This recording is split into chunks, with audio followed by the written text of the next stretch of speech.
भक्तमाल जी में एक लीला आती है कि एक माली की बेटी थी, उसको गीत गोविंद याद हो गया। वो गीत गोविंद कब गाती थी? जब अपने बगीचे में बैगन तोड़ने जा रही थी एक दिन। अब बैगन तोड़ने के लिए जा रही थी तो सघन वन था, वहां कांटे लगे हुए थे। अब वो तो बच बचा के निकल रही थी अंदर और गाती हुई जा रही थी। महाप्रभु जगन्नाथ जी व्याकुल हो गए, कोई गीत गोविंद गा रहा है। और तुरंत दौड़े ठाकुर जी, और ठाकुर जी इतने रसिक हैं गीत गोविंद के कि ऐसे नहीं कि दूर बैठ के सुन लिया, कोई गा रहा है तो वहीं से नहीं, सामने बैठ के सुनते हैं, श्रोता का पूरा निभाते हैं नियम। अब वो तो सघन वन में कुंजों में घुसती जा रही थी। महाप्रभु जगन्नाथ जी सोचे कहां से आ रही आवाज, इनमें ये कांटों के वृक्ष लगे हैं, बेल छाई है, इसमें भीतर घुसी हुई है, वहां से बैगन तोड़ती हुई गा रही है। महाप्रभु जगन्नाथ जी हैं भी खूब विशाल, खाते पीते घर के हैं, मोटे ताजे हैं। अब जैसे ये घुसे भीतर, सोचो कभी कभी इमेजिन करो इनके स्वरूप को, ये कैसे घुसे होंगे भीतर।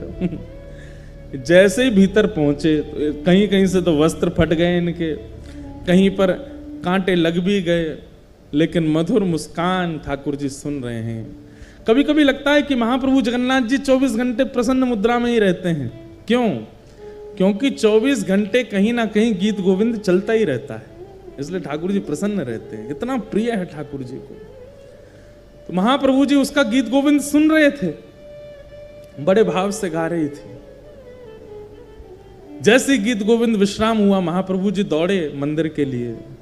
मंदिर में जाकर के विराजमान हुए, तभी पुजारियों ने देखा बलभद्र जी सुभद्रा जी के वस्त्र तो बिल्कुल बढ़िया हैं और ये इनके अस्त व्यस्त हो गए, फट गए जगह जगह से।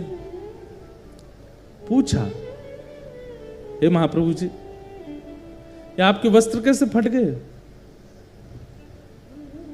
तो महाप्रभु जी ने ये भाव बताया कि मुझे गीत गोविंद बहुत प्रिय है, और कोई व्यक्ति कभी कहीं गाता है तो मुझे, मेरा मन होता है कि मैं वहां पहुंच जाऊं।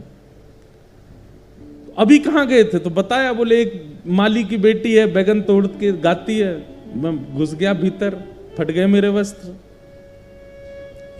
उसी दिन वहां के गजपति राजा ने ये नियम बना दिया, पूरे जगन्नाथपुरी को इकट्ठा करके सबसे हाथ जोड़ के निवेदन किया कि जिनको भी अष्टपदी गीत गोविंद याद है, आपसे प्रार्थना है आसन लगा करके उस पर स्वयं बैठिए और एक सन्मुख आसन पधरा करके तब गीत गोविंद गाइए, क्योंकि महाप्रभु जी आते हैं।